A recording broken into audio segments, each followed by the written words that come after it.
नमस्कार मित्रों, भगवत चर्चा में एक बार फिर आप सबका स्वागत है। हम लोग आज से 14वें अध्याय यानी कि गुण त्रय विभाग योग पे चर्चा शुरू करेंगे। गुण त्रय विभाग योग, इस अध्याय में 27 श्लोक हैं। पिछले 13वें अध्याय में 34 श्लोक थे और इस अध्याय में गुण त्रय विभाग योग में 27 श्लोक है मात्र। दूसरी बात, यह अध्याय 13वें अध्याय का परिशिष्ट है या ये कह लें उसका एक्सटेंशन है।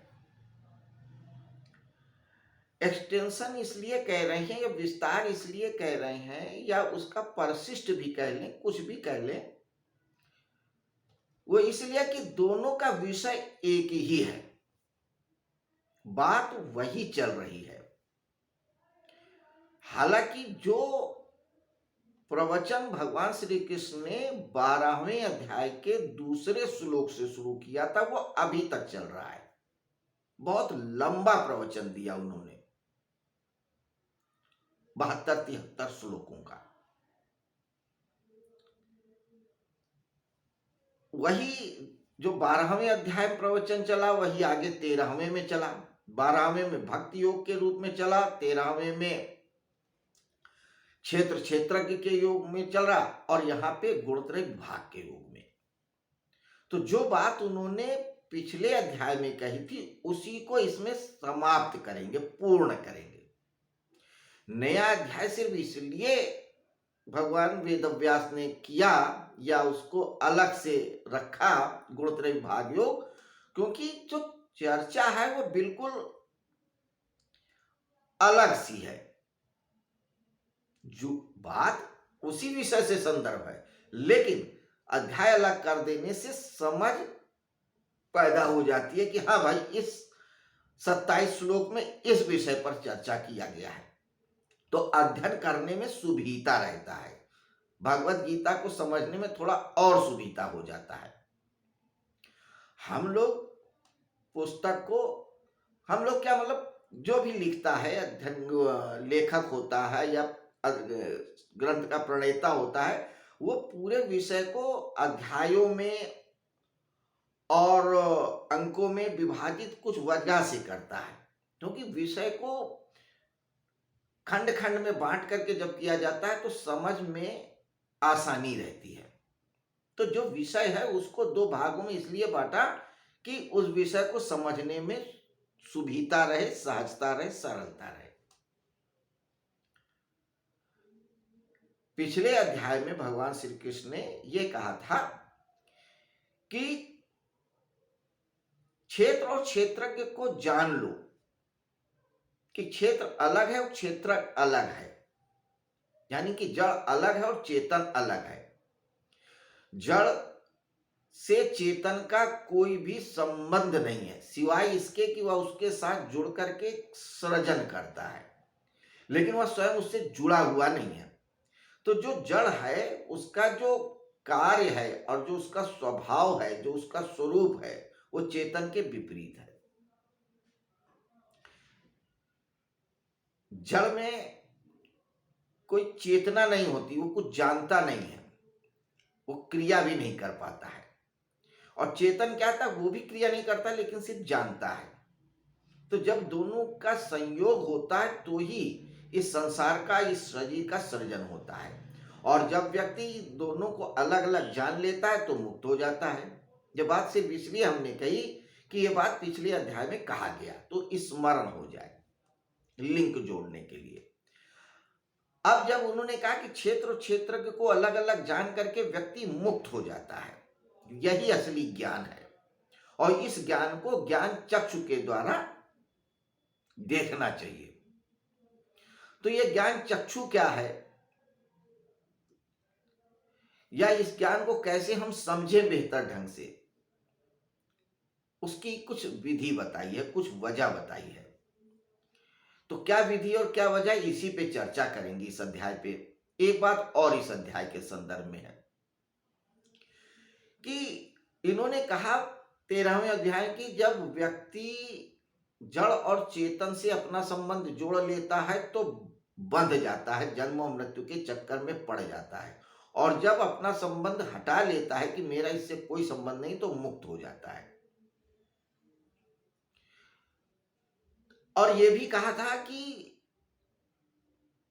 जो क्रिया होती है वो जड़ में होती है, चेतन में नहीं होती है। चेतन और जड़ के मिलने से क्रिया तो होती है, लेकिन क्रिया किस में होती है? जड़ में होती है। चेतन तो निसंग है। तो जो पदार्थ है यानी जड़ है, उसका जो स्वरूप है और जो क्रिया है उसी को बताया है कि जो क्रिया है यही बांधने वाली होती है। अगर क्रिया नहीं होती तो बंधते भी नहीं। तो पदार्थ में जो क्रिया और गुण है इसी को बताया है। और ये क्रिया क्या होती है? पदार्थ में कुछ गुण होते हैं, इस वजह से होती है। चेतन में तो गुण ही नहीं है, इसलिए क्रिया नहीं हुई। लेकिन पदार्थ में कुछ गुण होते हैं, उसकी कुछ विशेषताएं होती हैं, जिसकी वजह से उसमें क्रिया होती है। अगर पदार्थ में वो गुण नहीं होते तो उसमें वो क्रिया नहीं होती, और क्रिया नहीं होती तो शरीर की रचना नहीं होती, शरीर की रचना नहीं होती और संसार की भी रचना नहीं होती। जब शरीर और संसार की रचना नहीं होती तो चेतन को अज्ञान भी नहीं होता, अहंकार भी नहीं होता, और अहंकार और अज्ञान नहीं होता तो वो बंधता भी नहीं। कारण आप समझे आप कि जड़ में जो क्रिया होती है वो उसके गुण की वजह से होती है और चेतन के संयोग से होती है। चेतन बंधता नहीं और जड़ भी नहीं बंधता, लेकिन वो अज्ञान के रूप में चेतन को अपने अंदर लपेट लेता है। जो अज्ञान ये लपेटता है वो संस्कार के रूप में होता है, वृत्ति के रूप में होता है। और इसी वृत्ति को जब हटा देते हैं या इस वृत्ति से मुक्त हो जाते हैं तो व्यक्ति मुक्त हो जाता है। पतंजलि ने इसी बात को, भगवान पतंजलि ने कहा, योग चित्त वृत्ति निरोधा। आप दोनों तरफ से समझिए। भगवान पतंजलि कहते हैं कि जब जड़ और चेतन मिलते हैं और सृजन होता है तो क्या होता है कि चेतन के चारों तरफ एक आवरण सा हो जाता है, एक सर्किल सा बन जाता है, एक संस्कार सा बन जाता है। वही उसके अंदर अहंकार पैदा कर देता है। और जब ये वृत्त टूट जाता है तो अहंकार भी टूट जाता है, प्रकृति अलग और जड़ अलग। तो जड़ और चेतन जब अलग अलग हो गए तो वही मुक्त हो गया। जैन संप्रदाय इसी को मल कहते हैं, आड़व मल कहते हैं, कि जब चेतन के ऊपर ये जो क्रिया होती है उसकी वजह से जो उसके ऊपर एक लेयर सी जम जाती है वो मैल है, आणव मल है। उसी को निर्जरा कहते हैं कि जब ये आणव मल हट जाते हैं तो आत्मा सिर्फ निर्जरा, सिर्फ आत्मा रह जाती है। कैसे भी समझ लो। तो भगवान श्री कृष्ण यहाँ पे जो समझा रहे हैं, मूल बात समझा रहे हैं कि जो जड़ में क्रिया होती है वो उसके गुण के कारण होती है। और ये गुण कितने प्रकार के होते हैं इनकी चर्चा करेंगे, और उन गुणों में भी क्या क्या विशेषता होती है इसकी भी चर्चा करेंगे। तो कुल मिलाकर के इस अध्याय में गुण त्रय विभाग योग में ये कहा है कि 3 प्रकार के गुण होते हैं जड़ में। उनके कौन कौन से विभाग हैं इसको वो बताएंगे, क्योंकि जब ये जो गुण है इसको मनुष्य जान जाएगा कि जो जड़ पदार्थ है इसमें ये गुण होते हैं, 3 गुण होते हैं। इन गुणों की वजह से ही क्रिया होती है, और जब हम इन गुणों को जान लेंगे तो हम उस क्रिया के पार हो जाएंगे, क्रिया से असंग हो जाएंगे। ये समझा रहे हैं। तो कुल मिला के ये इस अध्याय के विषय है या इस अध्याय को बताने का उद्देश्य है। फिर से समझिए, भगवान श्री कृष्ण कहते हैं कि जब मनुष्य जड़ को जड़ और चेतन को चेतन जान लेता है, और ये जान लेता है कि मैं चेतन हूं, मैं जड़ नहीं हूं, बस उसी समय मुक्ति हो जाती है। लेकिन हुआ क्या कि जड़ और चेतन में जब संयोग हुआ तो शरीर बना, संसार बना। और उस शरीर संसार को बनने का कारण ये हुआ कि जो क्रिया हुई वो जड़ पदार्थ में, चेतन में नहीं हुई। तो जो क्रिया हुई वो गुणों के कारण हुई। उन गुणों की चर्चा करेंगे। एक ही बात को कई बार क्यों बता रहा हूं, क्योंकि बहुत बार क्या होता है कि हम जब सुनते रहते हैं तो सुनते सुनते इतने तन्मय हो जाते हैं कि उसके अर्थ को हम ग्रहण नहीं कर पाते हैं। तो थोड़ी सी क्लियरिटी बनती जाए। अब आइए, अब हम श्लोक पे चलते हैं। पहला श्लोक क्या कहता है इस अध्याय का? श्लोक कहता है, परम भूया प्रवक्ष्यामि ज्ञानानां ज्ञानम उत्तमम यं ज्ञात्वा मुनिया सर्वे परम सिद्धम इतो गता। परम भूया प्रवक्ष्यामि। परम भूया माने फिर से, प्रवक्ष्यामि माने कहूंगा, ज्ञानानाम ज्ञान को, ज्ञानम उत्तमम जो सब ज्ञानों में उत्तम है। परम भूया प्रवक्ष्यामि ज्ञानानाम ज्ञानम उत्तमम, मैं फिर से उस ज्ञान को कहूंगा जो सारे ज्ञानों में उत्तम है। यं ज्ञात्वा मुनिया सर्वे पराम सिद्धिम इतो गता। यं ज्ञात्वा मुनिया, जिसको मुनि लोग जान करके, सर्वे पराम सिद्धम इतो गता, सारी गतियों से परे हो जाते हैं, सब चीजों से, सिद्धि और असिद्ध से परे हो जाते हैं। यानी सिद्धि असिद्धि, सत्य असत, ज्ञान अज्ञान, जन्म मृत्यु सबसे परे हो जाते हैं। उस ज्ञान को मैं फिर से कहूंगा। हालांकि पहले भी अध्यायों में उन्होंने कहा था कि मैं गूढ़ ज्ञान बता रहा हूं, जिसको जानने के बाद कुछ जानना शेष नहीं रह जाता। मैं सबसे उत्तम ज्ञान को कहूंगा। अब यहां पे कहें परम ज्ञान को कहूंगा। परम भूया प्रवक्ष्यामि, ये नहीं कह रहे हैं कि मैं सबसे अच्छा ज्ञान कहूंगा, क्योंकि अच्छा कहा तो बुरा भी हो सकता है, और सत्य वचन कहूंगा तो असत्य भी हो सकता है। इसलिए उन्होंने कहा परम। परम का कुछ विरोध में नहीं है, जो सत्य और असत्य के परे है। परम परे ही है, न सत्य है न असत्य है, मतलब उसके आप विरोध में नहीं कह सकते कुछ। कह रहे हैं कि जो मैं तर्क दूंगा, जो मैं बात कहूंगा, उसके आप विरोध में नहीं बोल सकते। क्यों कह रहे हैं? क्योंकि क्या होता है, जब आप सत्य को तर्क से समझाने जाओ तो उसके विपरीत एक तर्क और खड़ा हो जाता है। अगर एक व्यक्ति कह रहा है कि ईश्वर है और तर्क देता है, तो दूसरा व्यक्ति जो ईश्वर को नहीं मानता उससे बड़े तर्क दे देगा, कहेगा ईश्वर नहीं है। तो ईश्वर होने और ना होने की जो बहस है हजारों साल से चल रही है, आज तक इसका फैसला नहीं हुआ। जिस काल में, जिस देश में, जिस परिस्थिति में जिसका तर्क हावी हो जाता है वही अपनी बात मनवा लेता है।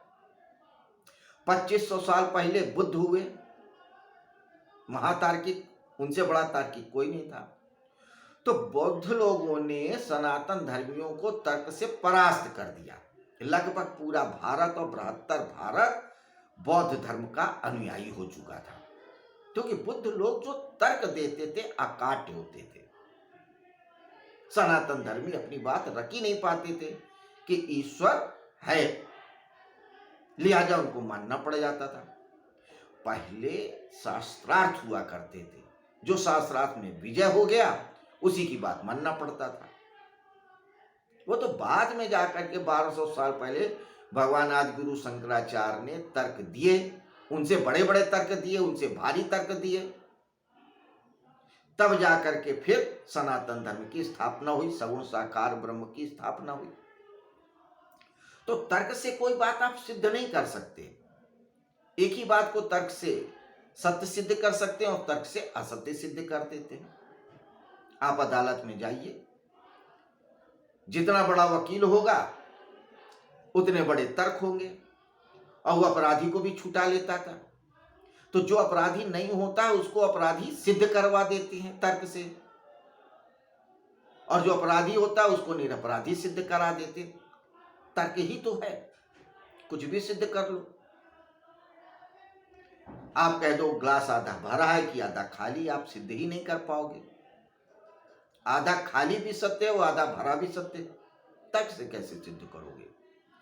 तो इसलिए कृष्ण भगवान कहते हैं मैं परम वचन कहूंगा, जो न सत्य है और न असत्य है, परम है, सत्य और सत्य के परे है, उसके आगे कुछ है ही नहीं है। भूया, फिर से कहूंगा, फिर से इसलिए कहूंगा क्यों? क्योंकि हो सकता है कि तुमने मेरी बात ना सुनी हो।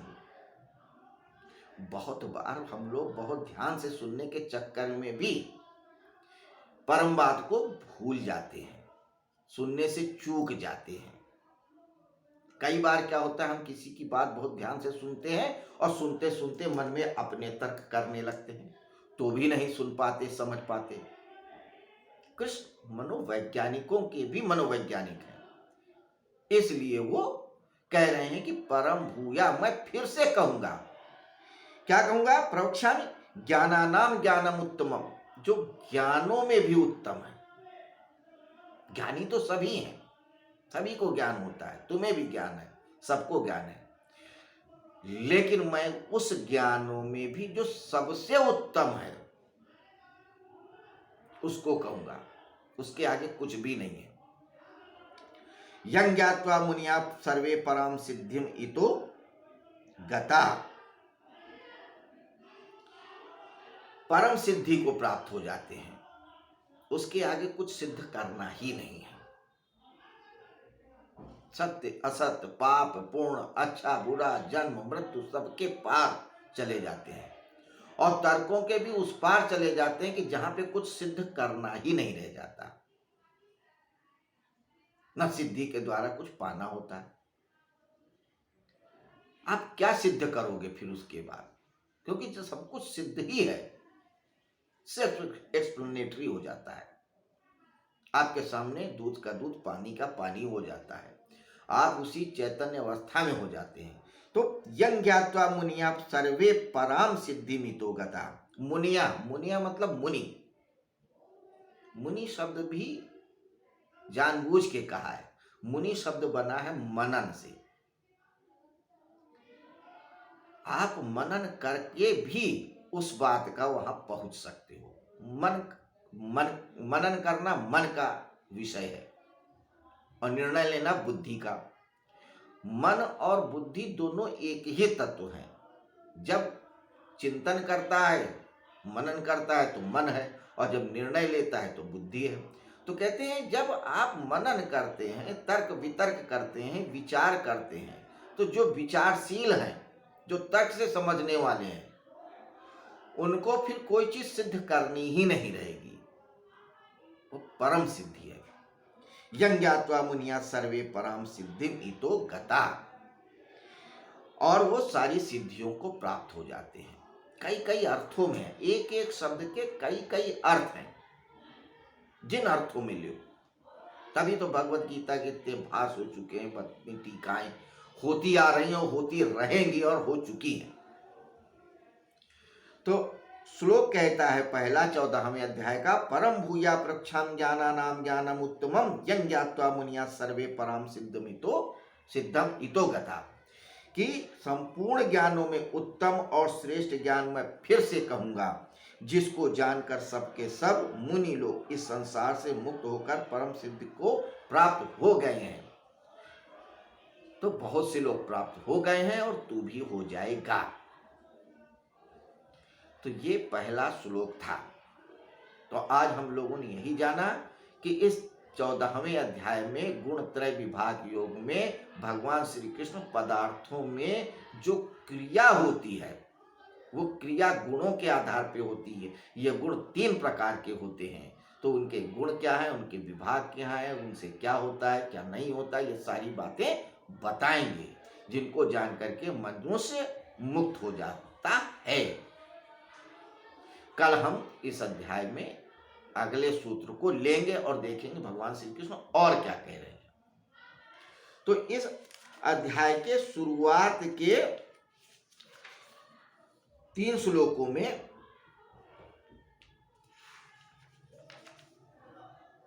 और यानी एक के अलावा 3 श्लोकों में भगवान ने भूमिका बनाई है, बातें बताई है कि ये गुणत्रय क्या होता है, इससे क्या फायदा है क्या नहीं है, और कुछ मुख्य बातें और बताई हैं। तो क्या बताया है क्या नहीं बताई है हम लोग धीरे धीरे श्लोक बाई श्लोक देखेंगे, जैसे और अध्यायों में किया है। आज की अब चर्चा को यहीं पे समाप्त करते हैं। कल फिर मिलते हैं इस 14वें अध्याय के दूसरे श्लोक पे। बार बार श्लोकों की संख्या, अध्याय का नाम सिर्फ इसलिए बताया जाता है ताकि वो स्मरण में आता रहे, बाकी और कुछ भी नहीं है। विद्वान पुरुषों के लिए या जो बहुत ध्यान से पढ़ते हैं उनके लिए हो सकता है इरिटेटिंग हो, लेकिन उसमें रस लें, आनंद लें तो इरिटेट नहीं होगा, क्योंकि हमारे यहाँ नाम जप को भी एक साधन बताया गया है। खैर, नमस्कार, शुभ रात्रि, कल फिर मिलते